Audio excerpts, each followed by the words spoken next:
আন্তর্জাতিক বিশ্বের বেশ কিছু গুরুত্বপূর্ণ খবর আছে আজকের লাইভ সেশনে। আ ১ম এ আমি যে সংবাদটা দিয়ে আসলে শুরু করতে চাই, বাংলাদেশের এক ছোট্ট শিশু যার নাম রামিসা। তার বাবার একটি ভিডিও ভাইরাল হয়েছে। আমি কথা বলতে চাই। তবে থাকছে আন্তর্জাতিক বিষয়ের মধ্যে ইরানের বড় প্ল্যান বা ইরানের বড় চালে আবারও আমেরিকা ট্রাম্প বড় রকম বিপদে পড়তে যাচ্ছেন এবং তার দেশের মধ্যে তার ক্ষমতা কেড়ে নেবার চূড়ান্ত সিদ্ধান্ত আসছে কংগ্রেস থেকে। পাশাপাশি নেতানিয়াহু ক্ষমতা হারাতে যাচ্ছেন এবং তুরস্ক থেকে বা স্পেন থেকে পৃথিবীর বিভিন্ন দেশ থেকে যে মানবাধিকার সংগঠনগুলো ফিলিস্তিনিদের সহযোগিতায় গেছে তাদের সাথে ইসরায়েলের আচরণ নিয়ে পুরো পৃথিবীতে নিন্দার ঝড় উঠছে। দর্শক, এক প্রকার কি বলবো? ডোনাল্ড ট্রাম্প ইরানকে ঘিরে যে চতুর্মুখী বিপদে পড়েছেন সেটা নিয়ে আলোচনা করতে চাই। ১ম এ যে খবরটি দিয়ে শুরু করতে চাই, বাংলাদেশের ছোট্ট একটি বাচ্চা মেয়ে, স্কুলের পড়ুয়া একটা মেয়ে, রামিসা। তার বাবার একটি কথা বলছি। তার বাবা, নিহত রামিসার বাবা বলছেন, "আমি বিচার চাই না। কারণ আপনারা বিচার করতে পারবেন না।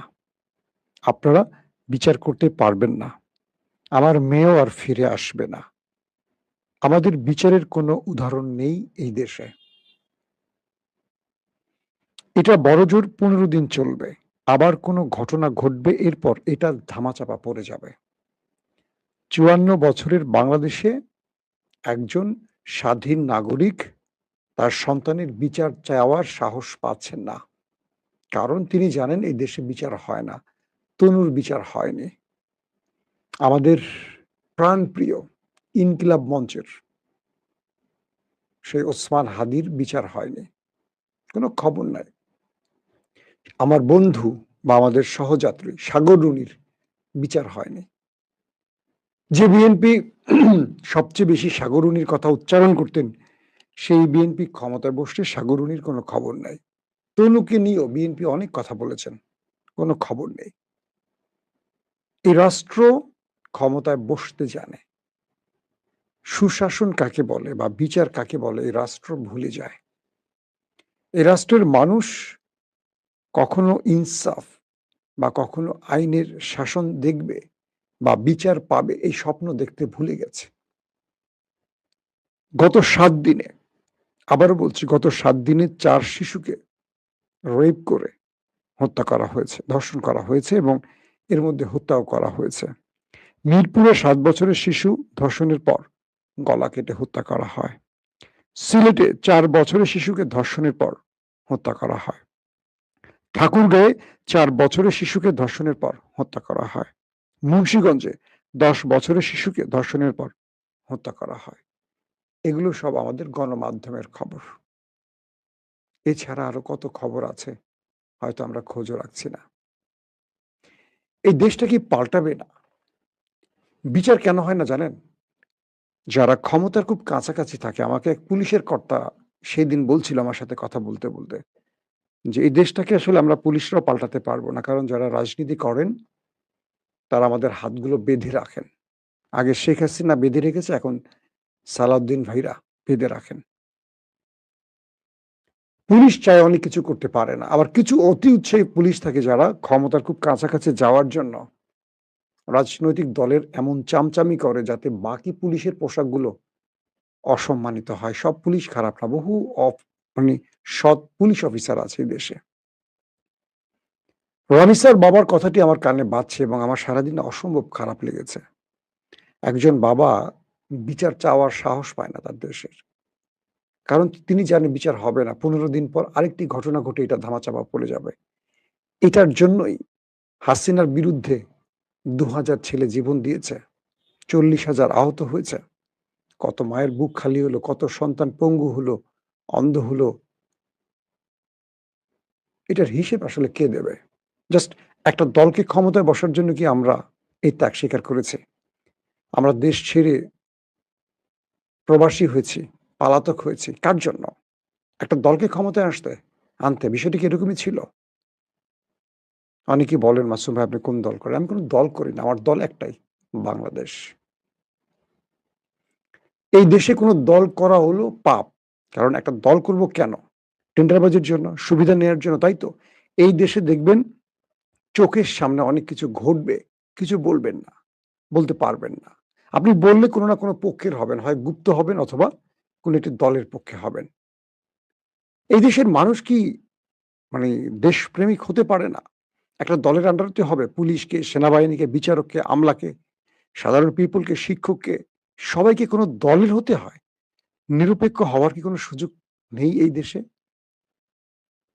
রামিসার বাবার এই কথাটির পর একটা দেশের আইন শৃঙ্খলা বাহিনীর হেলে পড়ার কথা, একটা দেশের স্বরাষ্ট্রমন্ত্রীর পদত্যাগ করার কথা। কিন্তু বাংলাদেশে কেউ পদত্যাগ করবে না। কারণ এটা নির্লজ্জ রাষ্ট্র। এই রাষ্ট্রের কারো লজ্জা শরম নাই। যারা এতদিন সমালোচনা করতেন শেখ হাসিনার, তারা ক্ষমতায় বসে নিজেরাই দেখছেন তাদের চোখের সামনে অপরাধ হচ্ছে। কিন্তু তারা কিছু করবে না। কারণ হাসিনার সমালোচনা করেছিলেন শুধু তাদের ক্ষমতায় বসার জন্য। তারা হাসিনার নীতিগত আদর্শিক কোনো সমালোচনা করার সাহস রাখেন কিনা আমার প্রশ্ন আছে। আওয়ামী লীগের লোকগুলো এখন বিভিন্নভাবে পুশিং করছে, পিন মারছে বিএনপিকে। আওয়ামী লীগের সাংবাদিকরা বিভিন্নভাবে উন্মোচিত হওয়ার চেষ্টা করছেন। শেখ হাসিনা বাংলাদেশে ঢোকার গ্রিন সিগন্যাল দিচ্ছে। এই বিএনপি ইতিহাসের সবচেয়ে বড় ভুলের দিকে যাচ্ছে এবং সেই ভুলটি করবে এবং তাদের কবর রচিত হবে। যদি এবার তারা সুশাসন তৈরি করতে না পারে, মানুষের আস্থায় পৌঁছতে না পারে, আমি বলে রাখলাম। দর্শক, চলে যাচ্ছি আন্তর্জাতিক প্রসঙ্গে। মার্কিন প্রেসিডেন্ট ডোনাল্ড ট্রাম্প তার কংগ্রেসে, আমি যে আজকে বিকেলের খবরে বলেছিলাম চাপের মুখে পড়েছেন। তার ক্ষমতা কেড়ে নেবার জন্য কংগ্রেসে একটি বিল উত্থাপিত হয়েছে। সেখানে ডেমোক্রেট এবং রিপাবলিকান শিবিরে ট্রাম্পের পক্ষে চেয়ে বিপক্ষে বেশি ভোট পড়েছে। ৪৭ ভোট পেয়েছে ট্রাম্প বা রিপাবলিকান শিবির থেকে। আর তার চেয়ে বেশি ভোট পেয়েছে ডেমোক্রেটরা। ৩ ভোট অর্থাৎ ৫০ ভোট।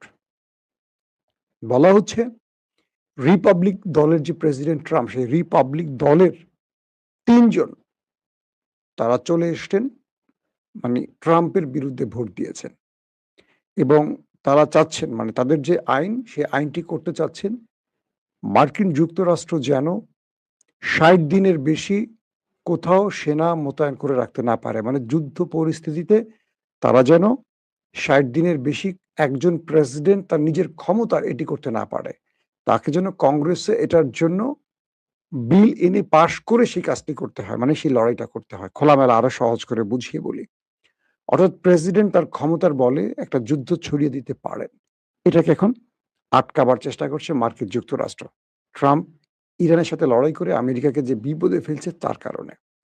বলা হচ্ছে যে ট্রাম্প তার নিজের ইচ্ছায় ৬০ দিনের বেশি আর কিছু করতে পারবে না। ইতিমধ্যে আমরা ৮০ দিনের মানে ওভার হচ্ছে। ৮০ দিন পার হয়ে যাচ্ছে।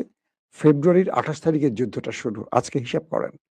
তো এমনভাবে এই আ বিলগুলো আনা হচ্ছে যাতে করে ট্রাম্প আর নিজের স্বেচ্ছাচারিতা প্রদর্শন করতে না পারে, আমেরিকাকে বিপদে ফেলতে না পারে। আসেন নেতানিয়াহুর খবরে। একইভাবে নেতানিয়াহুর দেশেও তাদের যে অর্থমন্ত্রী তার বিরুদ্ধে আইসিটি গ্রেফতারি পরোয়ানা জারি করেছে এবং নেতানিয়াহুকে ক্ষমতা থেকে সরাবার জন্য একটি মধ্যবর্তী নির্বাচনের পরিকল্পনায় তাদের দল লিকুদ পার্টি সহ আরো যে পার্টিগুলো আছে তারা এটা নিয়ে ব্যাপক হট্টগোল করেছে এবং বলা হচ্ছে যে মধ্যবর্তী নির্বাচন আসতে পারে সেপ্টেম্বরে। October, September, November, October, September, August এবং দুঃখিত অক্টোবরে হবে আর সেপ্টেম্বর মধ্যবর্তী আর সেপ্টেম্বর হলো তাদের ২৬-এর মানে এই বছরের নেতানিয়াহুর ক্ষমতার মেয়াদ শেষ। এই বছরের গত ২২ সালে নেতানিয়াহু ক্ষমতায় বসেছিলেন। সেই হিসেবে ২৬ সালের অক্টোবরে তাদের নির্বাচন হওয়ার কথা। তো এখন মধ্যবর্তী নির্বাচনটি হলে ১ মাস আগে সেপ্টেম্বরে হতে পারে এবং যতগুলো জরিপ আছে, আমেরিকার জরিপ বলছে ট্রাম্প মধ্যবর্তী নির্বাচনে জিততে পারবে না এবং ইসরায়েলের জরিপ বলছে নেতানিয়াহুর জন্য এই জয়টা খুব কঠিন। কঠিন মানে কি? সে জেতার সম্ভাবনা একেবারে তলানিতে। কারণ নেতানিয়াহু ইতিমধ্যে তার জনপ্রিয়তা হারিয়ে ফেলেছেন বলে ধারণা করা হচ্ছে। তো পাশাপাশি এই দেশটি আরো বড় চাপে পড়ে গেছে। ইরানের বিরুদ্ধে যুদ্ধে তার দেশের যে ব্যাপক ক্ষতি হয়েছে এবং তিনি যেই আশ্বাস দিয়ে যুদ্ধটা ছড়িয়েছিলেন, সেটি তার জনগণকে গিলাতে পারেনি। কারণ তার জনগণ দেখছে ইরান তাদের উপর যে আক্রমণ করেছে, সে আক্রমণে তার দেশে বড় রকম ক্ষতি হয়েছে এবং যে ক্ষতিগুলো হয়েছে, সে জনগণের বাড়িঘর আর পুনর্নির্মাণ করে দিতে পারেনি। এখন নতুন করে যুদ্ধ ছড়ালে ইরান যে আরো ম্যাসিভ অ্যাটাক করবে, সেটাও মোকাবেলার শক্তি ইসরায়েল নামক দেশটির নেই। যে কারণে দেশটির ভেতরে তার পতনের জন্য একটা বিশাল গোষ্ঠী কাজ করছে, রাজনৈতিক নেতারাও কাজ করছে এবং জনগণ অ্যাক্টিভ হয়ে মাঠে আছে। দর্শক, লেবানন থেকেও শক্ত প্রতিরোধ গড়ে উঠছে দখলদার দেশটির উপর। পাশাপাশি স্পেনের বার্সেলোনা থেকে যে কয়েক শত বোট মানবাধিকার সংগঠন, বিভিন্ন স্বেচ্ছাসেবীদের নিয়ে গাজার উদ্দেশ্যে রওনা হয়েছে, ফিলিস্তিনের উদ্দেশ্যে রওনা হয়েছে। তাদেরকে পথে আটকে দিয়েছে ইসরায়েল এবং সেই মানবাধিকার সংগঠনের সদস্যদের তুলে নিয়ে গেছে, তাদের মোবাইল কেড়ে নিয়েছে, তাদের ক্যামেরা কেড়ে নিয়েছে, তাদেরকে নির্লজ্জভাবে অপমানিত করা হয়েছে, শাস্তি দেওয়া হয়েছে, বিভিন্নভাবে তাদের শাস্তি দেওয়া হয়েছে। যেটা নিয়ে পুরো পৃথিবীতে ওই দেশটির প্রতি মানুষের সমালোচনা বেড়েছে। সোশ্যাল মিডিয়াগুলোতে বিভিন্ন গণমাধ্যমে তাদের ব্যাপক সমালোচনা করা হচ্ছে। যে যারা বিভিন্ন দেশ থেকে স্বেচ্ছাসেবীরা গেছে, মানবাধিকার সংগঠন কর্মীরা গেছে, তাদের উপর বা তাদের সাথে এই আচরণটি পৃথিবীর কোনো সভ্য দেশ গ্রহণ করতে পারছে না। দর্শক, আসি এবার আপনাদের জন্য কিছু মূল খবরে। চীন এবং রাশিয়ার মধ্যে যে বৈঠকটি হয়েছে, সেখানে দুই পক্ষ গুড। এক ভাই লিখছেন, আপনি বাংলাদেশের দালাল, কোনো দলের নয়। রাইট, আমি এটি আপনাদেরকে বোঝানোর চেষ্টা করছি। আমি এই দেশের দালাল, জনগণের দালাল। আমি কোনো রাষ্ট্রীয় বাহিনীর দালাল নই। তাহলে অনেক কিছু পেতাম। নগদই বললাম, সবার সামনে বললাম। তো চীন এবং রাশিয়া তারা ইরানের পাশে থাকার ব্যত্যয় ঘোষণা করেছে এবং তারা মার্কিন ডলারের একটা বড় রকম পতনের জন্য ব্রিক্সকে অ্যাক্টিভ করতে চাইছেন। পাশাপাশি ভারত সহ আরো অনেকগুলো দেশ যারা ব্রিকের সদস্য, তাদের সাথে আলোচনা চলছে।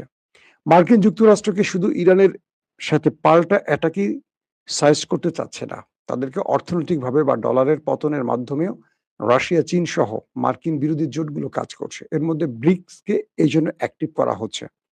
তো বলা হচ্ছে যে চীন এবং রাশিয়া আজকে যে স্টেটমেন্ট দিয়েছে দ্বিতীয় দিনে, কারণ ভ্লাদিমির পুতিন এখন চীন সফর করছেন, আজ তার দ্বিতীয় দিন। তো তিনি বলছেন যে আমেরিকা যা ইচ্ছা তাই করছে। তারা ভেনেজুয়েলার রাষ্ট্রপ্রধানকে কিডন্যাপ করে নিয়ে আইনের মুখে ফেলেছেন। একটি রাষ্ট্রপ্রধানকে কি করে তুলে নিয়ে যাওয়া হয়? এবং চীন, রাশিয়া যৌথভাবে যে বক্তব্য দিয়েছে, সেখানে তারা দ্বিতীয় যে কথাটি বলেছে, ইরানে হামলা করে, যেখানে তারা আলোচনার টেবিলে ছিল, সেখানে তারা হামলা করে সর্বোচ্চ নেতা সহ শীর্ষ কমান্ডারদের হত্যা করেছে। এইটা জাতিসংঘের কোন আইনের ভিত্তিতে হয়েছে? এই প্রশ্নগুলো নতুন করে আমেরিকাকে আবার বিপদে ফেলছে। তারা বলছে তারা চাইছে অন্যায্যভাবে আইনের ব্যত্যয় ঘটিয়ে তারা যা ইচ্ছা তাই করতে পারে। তারা কোনো দেশের উপর যেমন স্যাংশন দিতে পারে, নিষিদ্ধ করতে পারে, আবার নিজেরা হামলার পরিবেশ তৈরি করে হামলা করে তাদেরকে বিভিন্নভাবে অপরাধী শনাক্ত করে আরো জোটকে নিয়ে তারা আক্রমণ করার প্রচেষ্টা চালাতে পারে। বিশ্বের অর্থনীতির এই মন্দাবস্থার জন্য ওই দেশটিকে, আমেরিকাকে দায়ী করছেন তারা এবং বলছেন ইরান যে কাজটি করছে এটা তার বৈধ অধিকার রয়েছে। ইরানের আজকে গুরুত্বপূর্ণ কিছু স্টেটমেন্ট পাওয়া গেছে। তারা বলছে যদি ইরান আক্রান্ত হয়, তারা যে কাজটি করবে, পূর্বে যেমন আজকে কয়েকটি সামরিক বিশ্লেষক মধ্যপ্রাচ্যের বিশ্লেষণ এসছে, সেখানে বলা হয়েছে ইরান প্রথমে যে যুদ্ধটা করেছিল 40 দিনের, তারা যে কৌশলটি গ্রহণ করেছিল, তারা খুব ধীরে ধীরে যুদ্ধটা চালাতে চেয়েছিল। এই জন্য প্রথমে তারা কয়েক দশক আগের মিসাইল ব্যবহার করেছে, ধীরে ধীরে ধীরে ধীরে মূল ঝুলিতে হাত দিয়েছে। কারণ ইরানের ধারণা ছিল যুদ্ধটা লম্বা হবে। 40 দিন পর ইরান, আমেরিকা, ইসরায়েলের পুরো ম্যাপটাকে, প্যাটার্নটাকে বুঝতে পেরেছে তারা কি চাইছিল এবং কি অবস্থা তাদের। এবার ইরান বড় রকম আক্রমণ করবে। সেই আক্রমণটা কেমন হতে পারে সেই ব্যাখ্যাটা এরকম দেয়া হয়েছে যে ইরান এবার একযোগে বড় আক্রমণ করবে। প্রয়োজনে একসঙ্গে কয়েক শত মিসাইল ড্রোনকে তারা মারবে। পুরো মধ্যপ্রাচ্য এবং ইসরায়েলকে তারা বড় আক্রমণের জালে ছিন্ন ভিন্ন করবে। এটি হলো ইরানের এবারের প্ল্যান। অর্থাৎ ইরান আরব আমিরাতকে হুঁশিয়ার করে বলছে তাদেরকে উটের যুগে পাঠানো হবে এবং দুবাই তারা কেড়ে নিবে, মানে দুবাই তারা দখল করবে। ইরানের গুরুত্বপূর্ণ ব্যক্তিরা আজকে এই স্টেটমেন্ট দিয়েছে, বলছে আমরা আরব আমিরাত বিশ্বাসঘাতকতা করছে, পেছন থেকে ছুরি মেরেছে, ওরা পশ্চিমাদের সাথে মিলে ইরানে হামলা করেছে, অতএব আরব আমিরাতকে আমরা উটের যুগে পাঠিয়ে দেব। যে ব্যক্তি কথা বলেছেন সেই ব্যক্তি আইআরজিসির সমর্থক কোনো ব্যক্তি, এবং আইআরজিসির বক্তব্যটি তিনি দিচ্ছেন বলে ধারণা করছে বিভিন্ন পশ্চিমা গণমাধ্যম। এবং এবার যুদ্ধটা বাদলে সবচেয়ে বেশি ক্ষতিগ্রস্ত হবে ইসরায়েল এবং আরব আমিরাত। ইরানের বিভিন্ন পক্ষ থেকে যে বক্তব্য আসছে সেখানে বলা হচ্ছে আরব আমিরাতকে এবার উটের যুগে পাঠানো, মানে কি তাদের মানচিত্র কেড়ে নেওয়া হবে এবং উটের যুগে, সেই জাহিলিয়াতের যুগে পাঠানো হবে। তার মানে আরব আমিরাতের জন্য খুব দুঃখের সংবাদ আসছে যদি যুদ্ধটা শুরু হয়ে যায়। এবং ডোনাল্ড ট্রাম্প তিনি যুদ্ধ শুরু করবেন কি, তিনি প্রতিদিন ডেডলাইন দেন আর পেছান, আর তার দেশের মধ্যেই তাকে নিয়ে এখন বিভিন্ন বিল উত্থাপন হচ্ছে কংগ্রেসে। পাশাপাশি ইরান বলে দিয়েছে যে আমরা আক্রমণ করব না, আক্রান্ত হলে ছাড়বো না, যারাই আক্রমণ করবে তাদেরকে উচিত শিক্ষা দেওয়ার জন্য সর্বোচ্চটা করব। এবং আপনারা দেখেছেন আমার আগের লাইভগুলোতে তাদের বর কনে যাদের বিয়ে হচ্ছে ইরানে, তেহরানে আজকে বিয়ে হলো, হাজার হাজার মানুষ দেখা গেল, বর হাতে রাইফেল নিয়ে এসছে, মসজিদের ইমাম নামাজ পড়তে যাচ্ছেন রাইফেল হাতে। পুরো ইরান প্রস্তুত, একটি জাতি যখন প্রস্তুত হয় তখন আসলে কোনো সাম্রাজ্য সেখানে কিছু করতে পারে না। আমেরিকার জন্য অনেক রকম টেনশন, আমেরিকা যেই গোপন পরিকল্পনা করে এসছে তারা অ্যাটাক করবে, সেখানে কিভাবে কি করবে, এই সকল প্ল্যান গুলো এখন আমেরিকার ব্যর্থ হচ্ছে ঐক্যবদ্ধ ইরানের জন্য। দর্শক, শেষ যে খবরটি দিয়ে শেষ করতে চাই সেটি হলো ইরান বলছে তারা আক্রান্ত হলে হরমুজ স্থায়ীভাবে বন্ধ হবে এবং বাবুল মান্তাব বন্ধ হবে। এতে করে পুরো পৃথিবীর অর্থনীতি ভেঙে পড়বে।